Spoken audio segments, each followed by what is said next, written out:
Valentine's day বলে কথা, আর ঘরে বসে থাকবো তা কখনো হয়? দুজনেই বেরিয়ে পড়েছি।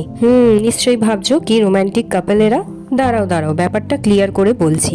বাবলু ড্রয়িং ক্লাসে এসেছে, আর মনোজ আজকে ছুটি নিয়েছে, তার জন্য আমরা দুজনে মিলেই ওকে দিতে ড্রয়িং ক্লাসে চলে এসেছি। আর এখান থেকে আমাদের ফ্ল্যাট অনেকটা দূর, মোটামুটি 10-15 মিনিট মতো লেগে যাবে। তার জন্যই ভাবলাম যে দুজনে মিলেই পার্কটায় বসে একটু ওয়েট করে নিই, তারপর বাবলুকে নিয়ে একটা জায়গায় ঘুরতে যাব আমরা। পুকুরটার কাছে গিয়ে একটু দাঁড়াতেই এই সাপ বাবাজির দেখা পেয়ে গেলাম। তমলুক টাউনশিপটা কিন্তু একটু গ্রাম ঘেঁষা শহর বলা যেতে পারে, মানে আশেপাশে প্রচুর কিন্তু গ্রাম রয়েছে এখানে।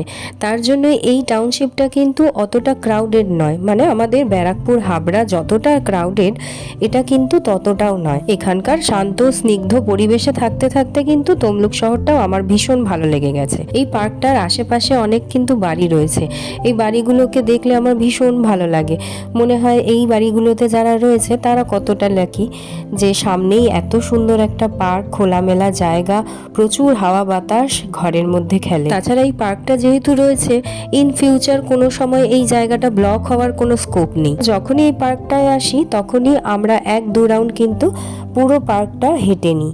এই সেই সজনে গাছ যেটার কথা কিন্তু আগের ভিডিওতে তোমাদের বলেছিলাম।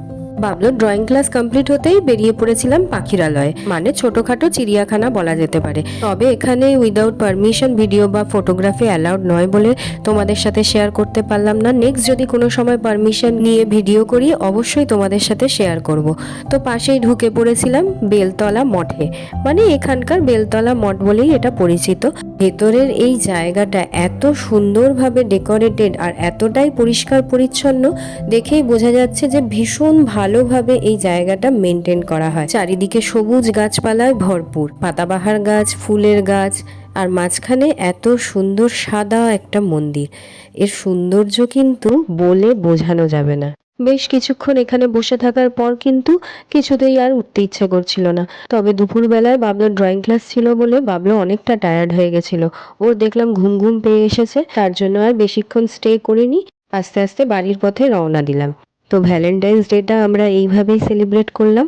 আজকের ভিডিওটা তোমাদের কিরকম লাগলো অবশ্যই কিন্তু কমেন্ট করে জানিও।